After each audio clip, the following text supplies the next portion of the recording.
Thank you all for having me today. It's a pleasure to speak before you. We are currently in our third day of the 2008 legislative session.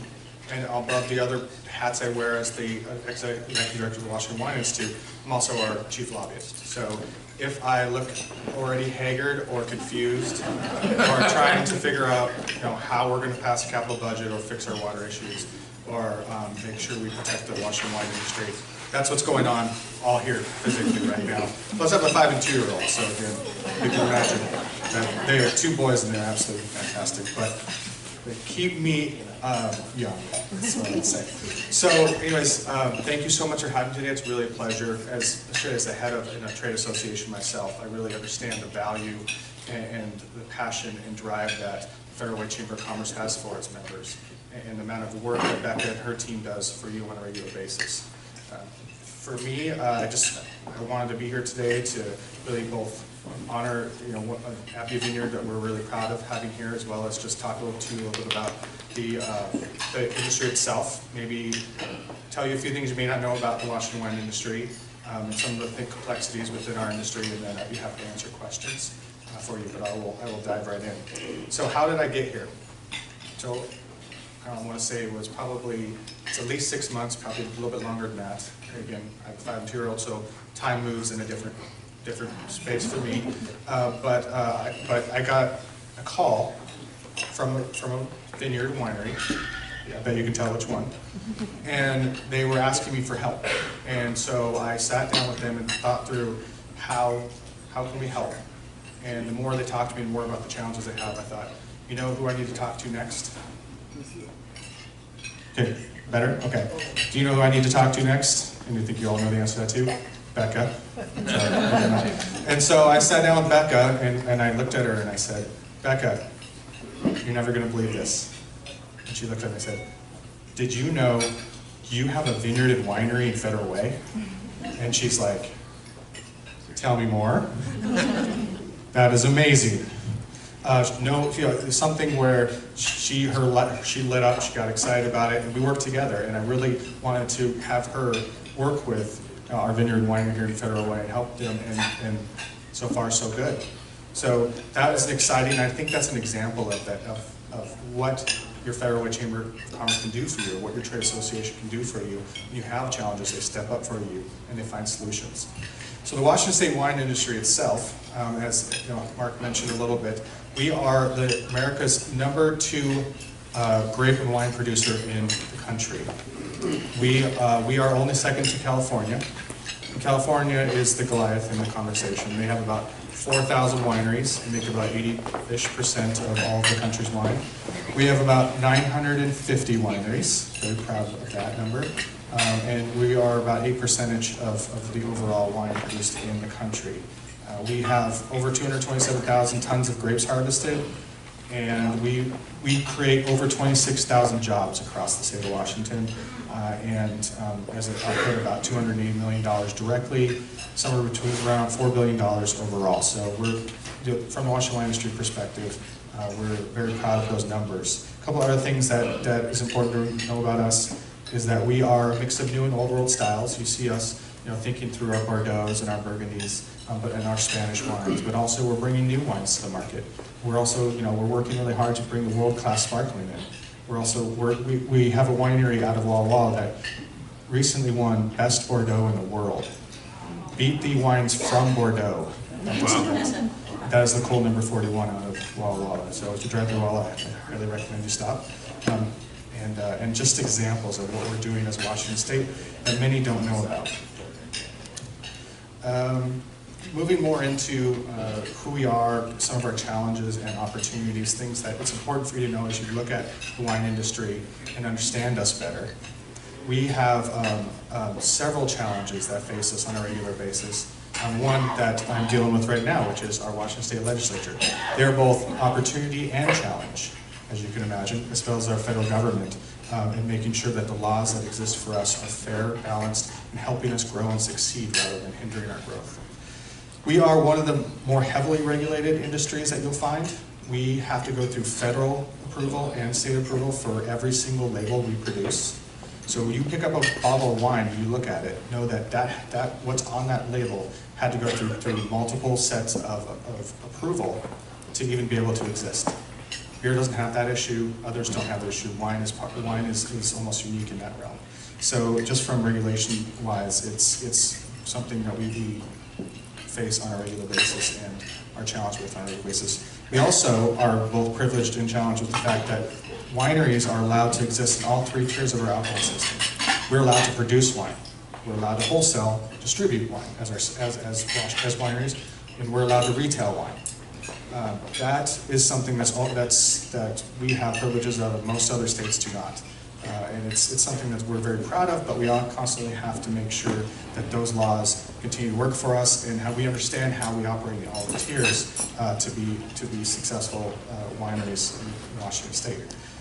Another challenge we have is many of our laws date back to 1934. Can you all imagine what happened in 1934? Which was a very good day. But we still have a lot of laws in the books that have not been changed since then. And as you can see, we have grown a little bit, evolved a little bit as an industry, as an alcohol industry, how we communicate, how we market, how we sell our wine, and those laws need to catch up to what we're doing today. That's what the Washington Wine Institute works on a regular basis, is catching those laws up. But it is a challenge. And on top of that, we are one of the most taxed industries in the country. Just as an example of the 1934 law, our sparkling wine, sparkling around the country, is still treated as a luxury. From 1934, when they started putting taxes back into how do we tax alcohol, they said, well, who drinks sparkling, at that time, champagne? Rich people, right? Rich people can afford it. So they put a luxury $3.44 a gallon tax on sparkling. You know what table wine is? $1.07 a gallon. So it is a tremendous difference.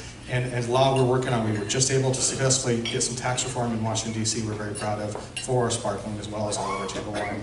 But you can imagine the challenges that we deal with our case laws that we continue to work on. One issue that we worked on here in Federal Way itself, among many other places, zoning, land use, land access. Land issues are always a challenge for us, as well as water rights and water access. As I mentioned, we are small businesses. We have all of the trappings and challenges and day-to-day experiences of a small business. As all of you, I'm sure, here recognize, you wake up everywhere, try to make your business successful and run. Wineries face the same thing. Just from the outside, you walk into a winery, this place is amazing. It's all clicking. I'm going to buy some wine, enjoy it, and it's fabulous. The inside of that winery, working hard every day, 24/7, to try to stay open and try to survive. And so it's one of those things that is a challenge, but we face it head on. Another one that's unique to us, among other small businesses in a lot of the world, is weather. We are farmers. We have to deal with every season out there. We only get one shot a year to harvest our product, to crush it and make a wine. And so if something goes wrong, if we got early frost, if it's way too hot and our grapes turn back in on themselves, then we have a lot of challenges. So that is something that not a lot of people think about, but it is part of our world on a regular basis.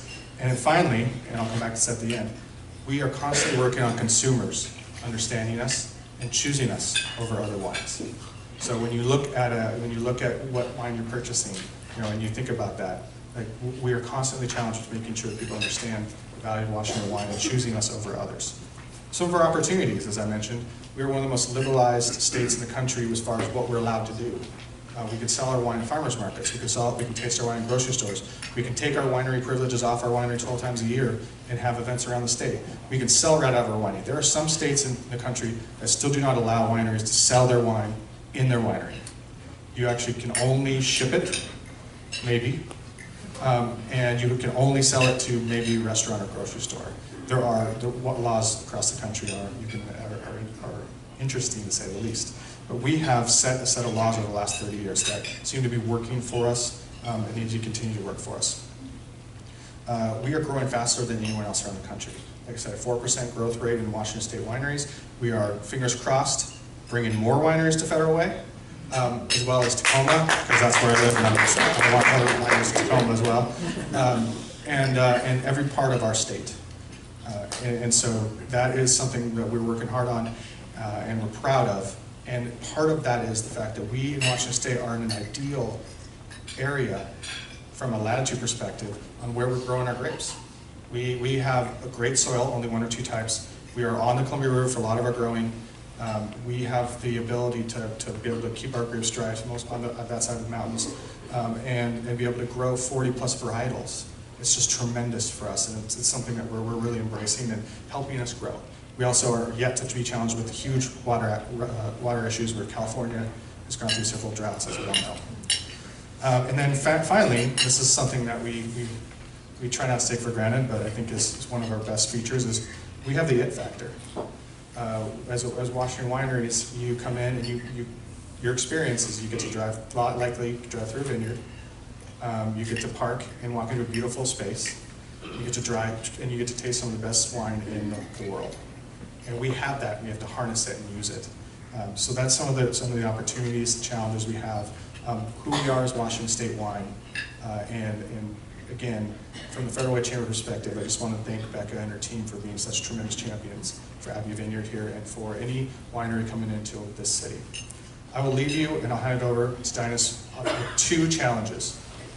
1, every one of you, I know some of you have, every one of you after February 1st, I believe, need to get yourselves out to Abbey Vineyard on the weekend and taste their wine and buy a bunch of it. There's no excuse here. There's absolutely no excuse. I memorized all your faces. We have mugshots. Mugshots too, you all. So as you walk in, we'll check you off the list, but just know it's a requirement now. Now seriously, fortunate to have a vineyard, and I've been there, and it's beautiful, and you drive through the vineyard on your way to the winery. And please check it out and buy a bunch of their wine. 2 is, I challenge you all, next time you're in the grocery store and restaurant, to take a moment and to look at that wine list or look at that store, that grocery shelf, and stop and think, where is the Washington wine? And look at it, and then go, it's $3 more, but pick up the bottle, check out where it's from. And not only will you be supporting Washington State wine for a couple extra bucks, you'll be drinking far superior wine. And warning now, you'll be hooked. Because it is the best, and I'm biased, but I don't care. It is the best. And so please, I challenge all of you to take a moment and think about, just like we do in other industries where we want to support local, let's support local wine as well when you're out there making your purchasing decisions. Thank you so much for my time. Hopefully I didn't go over too much, and really appreciate the opportunity to speak here today before you all. I have to leave around 12:30-ish, so if you don't get to ask me questions or you want to, very available via email or phone or otherwise. So anyways, thank you for your time.